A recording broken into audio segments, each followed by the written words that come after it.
اسلام اگر اتنا perfect religion ہے تو پھر مسلمانوں کا یہ اتنا برا حال کیوں ہے؟ ہم کیوں نہیں اس کو فالو کرتے؟ کیا وہ آسان نہیں ہے فالو کرنا؟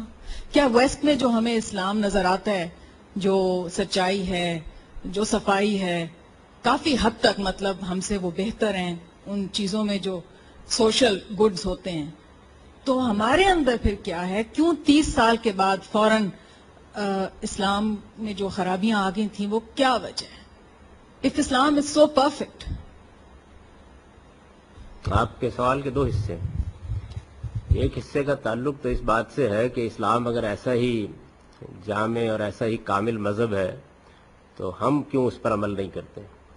دیکھیے، اسلام کے کامل ہونے کے ہرگز یہ معنی نہیں ہے کہ اس میں کوئی ایسا میکنزم ہے جو آپ کو مجبور کر دے گا کہ آپ اس پر عمل کریں. اللہ تعالیٰ نے دنیا آزادی کے اصول پر بنائی ہے، آپ کو اختیار دیا ہے، جس کا جی چاہے اس کو قبول کر لے. اسلام کا کسی قوم اور نسل سے بھی کوئی تعلق نہیں ہے. کوئی انگریز چاہے اس کو قبول کر لے، کوئی امریکی چاہے اس کو قبول کر لے. اچھا، پھر جو ہدایت اس میں دی گئی ہے وہ ہدایت بھی ایسی ہدایت ہے کہ اس کے ایک حصے کو ایک آدمی لے لیتا ہے، دوسرے حصے کو دوسرا آدمی لے لیتا ہے. تو اس وجہ سے مسلمانوں کو اپنے اوپر غور کرنا چاہیے کہ ان کے ہاں یہ خرابی کیوں آئی ہے. میرے نزدیک اس کے کچھ وجوہ اسباب ہیں. ان میں سے ایک بہت بڑی وجہ یہ ہے کہ مسلمانوں میں قرآن مجید جو اللہ کی کتاب ہے اس کی تعلیم عام کرنے کا کام مسلمانوں کی لیڈرشپ نے کئی صدیوں سے بند کر رکھا ہوا ہے. اور قرآن مجید کی تعلیم اگر ختم ہو جائے گی تو پھر اس کے بعد وہ جو پرفیکٹ مذہب ہے یا جو وہ کامل مذہب ہے وہ کتابوں میں بند رہے گا، وہ لوگوں تک نہیں پہنچے گا. لوگوں تک جو بات پہنچائی جا رہی ہے وہ اگر آپ جاننا چاہیں تو آپ مسجد کے ممبر و محراب پہ جا کے معلوم کر لیجئے کیا چیز پہنچائی جا رہی ہے. فرقہ بندیاں ہیں، تعصبات ہیں، ایک دوسرے کے خلاف گالم گلوچ ہے، دوسروں کے لیے مار دھاڑ ہے. یہ چیزیں غلبہ پا گئی. قرآن جس طرح کی دعوت پیش کرتا ہے، جس طرح سے لوگوں کو مخاطب کرتا ہے، اس کو ظاہر ہے کہ لوگوں تک پہنچانا یہ مسلمانوں کے علماء، مسلمانوں کے رہنماؤں، مسلمانوں کے دانشوروں کی ذمہ داری ہے. اپنی اس ذمہ داری میں کوتاہی کا یہ نتیجہ نکلا ہے کہ انہوں نے یہ عام تصور مسلمانوں میں پیدا کر دیا ہے کہ قرآن تو اصل میں ایک ثواب حاصل کرنے کی کتاب ہے، آپ اس کو بے سوچے سمجھے پڑھ لیں، آپ کو ثواب حاصل ہو جائے گا. تو جو چیز لوگوں کو جھنجھوڑنے والی تھی اس کا تعلق ہی لوگوں سے منقطع کر دیا گیا. اس وجہ سے مسلمانوں کا عمومی رجحان اس نوعیت کا بن گیا ہے.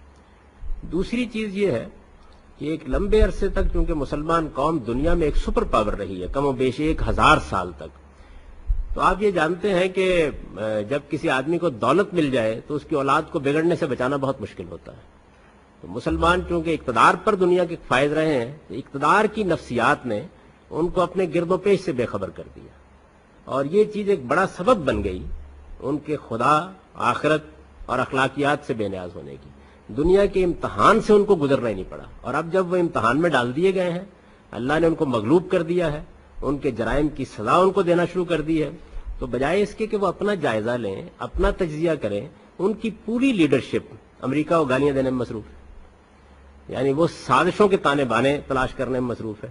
مسلمانوں کو ان کے باطن کی طرف توجہ دلا کے یہ بتانے کے لیے کوئی آدمی کام نہیں کر رہا کہ اگر خدا نے تمہیں دنیا کی امامت سے معزول کر دیا تو کوئی اسباب ہوں گے اس کے، اور وہ اسباب تمہارے اندر ہیں. لیکن ہر رہنما، ہر دانشور ان کو یہی بتا رہا ہے کہ اصل میں تو کوئی مسئلہ نہیں ہے، مسلمان تو اللہ کے سچے وفادار ہیں، بس یہ ہے کہ غیروں نے کچھ سازشیں کر دی ہیں اور اس کے نتیجے میں مغلوب ہو گئے. یہ بات گویا اللہ تعالیٰ کو یہ کہنا ہے کہ پروردگار آپ نے جو فیصلہ کیا آپ بھی سازشوں کا شکار ہو گئے. تو اللہ کے فیصلے بالکل بے لاگ اللہ کے قانون کے مطابق صادر ہوتے ہیں، اور وہ مسلمانوں کے بارے میں صادر ہو گیا. تو میرے نزدیک یہ دو وجوہ ہیں جن سے یہ صورتحال مسلمانوں کی ہوئی ہے. اب دنیا کے لیے اسلام ایک دعوت اور پیغام ہے، اس کے جس حصے کو جو چاہے قبول کرے اور جو چاہے اللہ کی خیر و برکت اس سے حاصل کرے. اور میرے خیال میں اگر مغرب نے کچھ اچھی چیزیں اس کی اپنائی ہیں تو وہ بھی قابل مبارکباد ہیں، اور اگر ہم کچھ چیزیں اچھی اپناتے ہیں تو اللہ تعالی ہمارے لیے بھی بہت سے خیر و خوبی کے راستے کھولے.